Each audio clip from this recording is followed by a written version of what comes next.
For this activity, you're going to need a regular deck of cards with your face cards and jokers removed. Stack the cards face down into 8 stacks.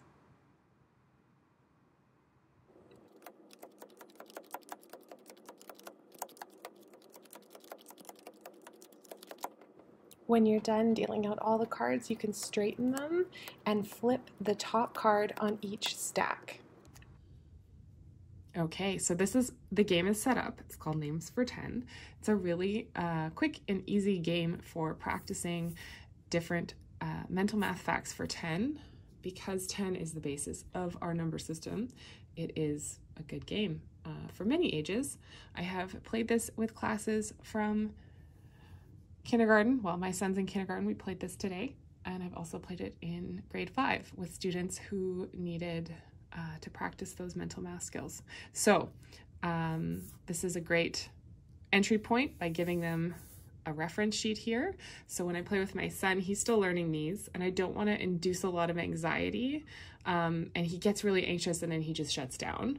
So I gave him this little cheat sheet so that he can reference it, and I'll have him read it out loud.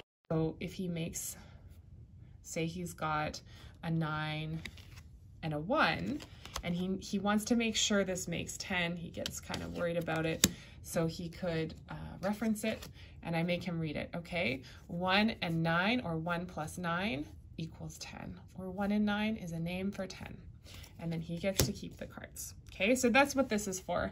If your student or learner doesn't need this list, it's not necessary. I actually encourage you to challenge them to not use it, but this is an entry level concept that my son is working on, and he's just at the beginning of the skill, and this makes the game a lot more fun, and we learn when we have fun. Okay, so to play the game, you kind of saw me do it. You just have to take 2 cards or even 1 card that is a name for 10. So again, these are the names for 10. So you could do, okay, 10 is a name for 10, and then the next person would go. Okay, 8 and 2 are a name for 10, and so they would put theirs off to the side. Okay, and you just keep going like this until all of the cards are spoken for.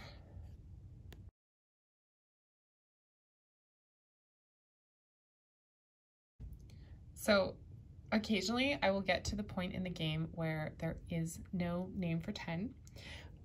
And since this isn't a very serious game, all we do is make a new row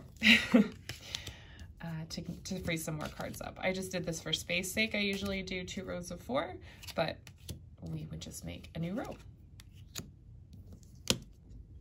Okay, now both players are complete with their cards because there's no more cards left to claim. So each has a stack. This is an extension. You don't have to do this part, but I find students kind of like it, and it's good for those audio learners that learn by hearing.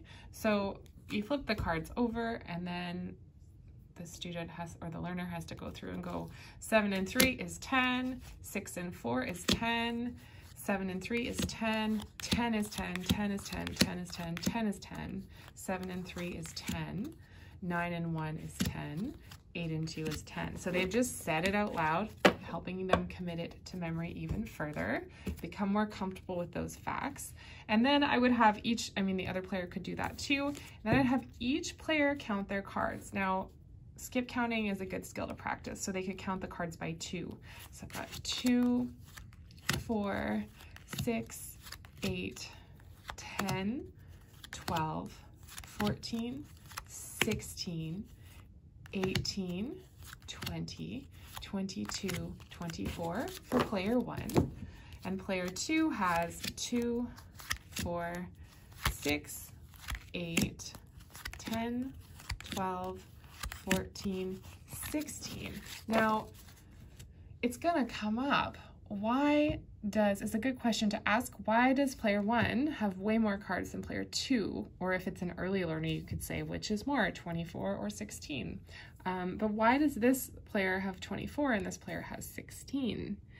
And then you could flip them over and look, and noticed that this player relied heavily on just grabbing 10, which I find is something students do before they realize that practicing that adding is better than just grabbing a 10 and not thinking about it. But this is a strategy that I like them, or a realization I like them to have playing the game, and try to get them to figure out, like, why does this player have less cards?